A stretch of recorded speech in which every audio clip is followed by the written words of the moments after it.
తెలియజేసుకుంటూ ఆ రోజు మీరు అన్నారు 22 ఎంపీలు మీకు గెలిపిస్తే మీరు అన్నారు ఒకటే మాట, కేంద్రం ఎలా ప్రత్యేక హోదా ఇవ్వదో నేను చూస్తాను, వాళ్ళ మెడలు వంచి నేను తెస్తానని చెప్పిన పెద్ద మనుషులు అన్ని ఎంపీలు మీకు నమ్మి ప్రజలు ఓట్లేసి గెలిపిస్తే మీరు పోయి అక్కడ చేసింది ఏంటంటే మీరు మెడలు వంచాల్సింది పోయి మీరు అక్కడ మెడలు వంచుకొని మోడీ గారికి మసాజ్ చేస్తూ మీరు మీ కేసుల గురించి మాట్లాడుకుంటారు తప్ప ఈ ప్రత్యేక హోదా ఊసెత్తల.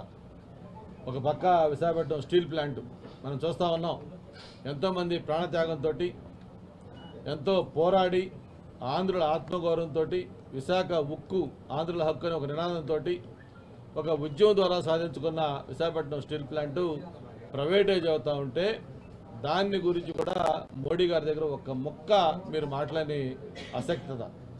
అంతేకాకుండా మీరు ఒకటే చెప్తా ఉన్నారు, ఏదైనా చెప్పాలంటే మోడీ గారికి సొంతంగా మెజార్టీ వచ్చింది, ఆయనకి మన అవసరం లేదు, దేవుడు మనకి అవకాశం ఇవ్వలేదు కాబట్టి నేను అడలేకపోతా ఉన్నాను అంటే ఎంత శోచనీయం అంటే పక్క రాష్ట్రాల్లో జార్ఖండ్ ఛత్తీస్గఢ్ లాంటి రాష్ట్రాల్లో చిన్న చిన్న రాష్ట్రాలు అక్కడ ఉన్న ముఖ్యమంత్రులు ఏదైనా అక్కడ ఉన్న ఇండస్ట్రీలు ప్రైవేటైజ్ చేస్తామంటే వాళ్ళు ఒక ముఖ్యమంత్రిగా ఉన్నవాళ్ళు బాధ్యత తీసుకుంటున్నారు, ఎవరు వస్తారో అలాంటి చూస్తాను ఇక్కడికి ఈ ఇండస్ట్రీ ఎవడన్నా ప్రైవేటైజ్ తీసుకుంటే వాళ్ళు ఎలా నడుపుతారో మేము చూస్తామని చెప్పి ముఖ్యమంత్రి మాట్లాడితే అక్కడికి ఎవరూ రాకుండా ఆ ప్రైవేటైజేషన్ ప్రాసెస్ ఆగిపోయింది.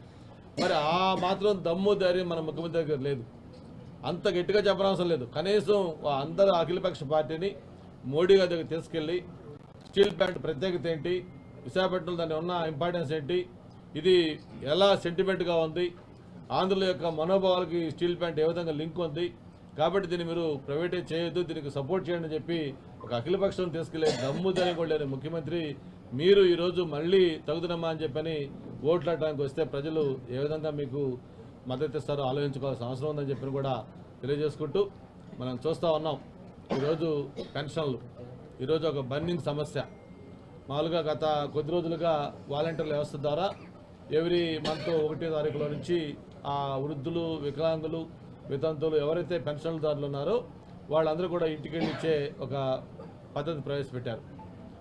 అయితే దీన్ని ఎన్నికల సంఘం ఏదైతే వాలంటీర్లని ఈ ప్రాసెస్లో ఇన్వాల్వ్ చేయకూడదని చెప్తే దాన్ని రాజకీయం చేసి, మరి నీ రాజకీయం ఎంత నీచాతి నీచంగా ఈ రాజకీయం ఉందంటే 85 ఏళ్ళు 90 ఏళ్ళు లాంటి వృద్ధులు అటువంటి వాళ్ళు కూడా ఈరోజు వాళ్ళని అష్ట కష్టాలు పెట్టే విధంగా దాన్ని కక్ష తీర్చుకుంటామంటే ఇంతకంటే నీచమైన రాజకీయం ఉండదని చెప్పి నేను తెలియజేస్తా ఉన్నాను. ఏం చెప్తా ఉన్నారు, తెలుగుదేశం పార్టీ వాలంటీర్లని తీసేమంది కాబట్టి వాళ్ళకి పెన్షన్లు ఇంటికి ఇవ్వట్లేదు. ఈరోజు వైన్ షాపుల దగ్గర నువ్వు ఆఫీసర్లు పెట్టి వైన్ షాపులు రన్ చేపిస్తా ఉన్నావు. పవన్ కళ్యాణ్ గారి సినిమా రిలీజ్ అయితే ఆ సినిమా టికెట్లు సరిగా అమ్ముతానో లేదో చెక్ చేయడానికి నీకు రెవెన్యూ ఆఫీసర్లు వాళ్ళు వెళ్ళి పనిచేస్తూ ఉన్నారు. మరి దాదాపు 1,00,000 పైకి మందిగా సచివాలయ సిబ్బంది ఉన్నారు. ఈరోజు అంతకుముందు రెవెన్యూ ఉద్యోగస్తులు ఉన్నారు. మరి చాలా రాష్ట్రాల్లో ఈ వాలంటీర్ వ్యవస్థ లేదు, అయినా సరే అక్కడ అన్ని కార్యక్రమాలు అవుతూ ఉన్నాయి. ఇంతమంది ఉంటే నువ్వు ఇంటి దగ్గర పెన్షన్లు ఇచ్చే మెకానిజం చేయకుండా కేవలం ఈ నెపం తెలుగుదేశం పార్టీ మీద వేయటం కోసం ఆ పెన్షన్లు ఇంటికి వెళ్ళకుండా పాప ముసలి వాళ్ళని, ముతక వాళ్ళని, ఆ దివ్యాంగుల్ని వాళ్ళని ఇబ్బంది పెడుతూ వాళ్ళని ఆఫీసుల చుట్టూ తిప్పుతూ ఇదంతా నెపం తెలుగుదేశం పార్టీ మీద వేస్తూ ఉంటే దీన్ని ఎవరు కూడా నమ్మే పరిస్థితి లేదు. మీ ఉద్దేశం ఏంటో మీది ఎప్పుడు కూడా ఈ శవ రాజకీయాలే, ఈ నీచమైన రాజకీయాలే మీకు అలవాటు కాబట్టి మీ ఉద్దేశం ఏంటో ప్రజలకు కూడా అర్థమవుతా ఉంది. మీ దగ్గర డబ్బులు లేవు. ముందు ఏదైతే పెన్షన్ల కోసం ఉన్న అమౌంట్ ఉందో దాన్ని మీరు డైవర్ట్ చేసి మీకు అన్యాయులుగా తొత్తులుగా ఉన్న కాంట్రాక్టర్లకు మీరు పేమెంట్ చేసి మీరు పెన్షన్లు టయానికి ఇవ్వడానికి డబ్బులు లేకపోతే ఆ నెపం తెలుగుదేశం పార్టీ మీద వేసి ఈరోజు మళ్ళీ దాన్ని ఈ విధంగా వాళ్ళని ఇబ్బందులు పెడతా ఉన్నారు. ఆ ముసలి వాళ్ళ యొక్క శాపరార్థాలు మీకు ఖచ్చితంగా తగులుతాయి, వాళ్ళ పాపం మీకు గ్యారెంటీ తగులుతుంది.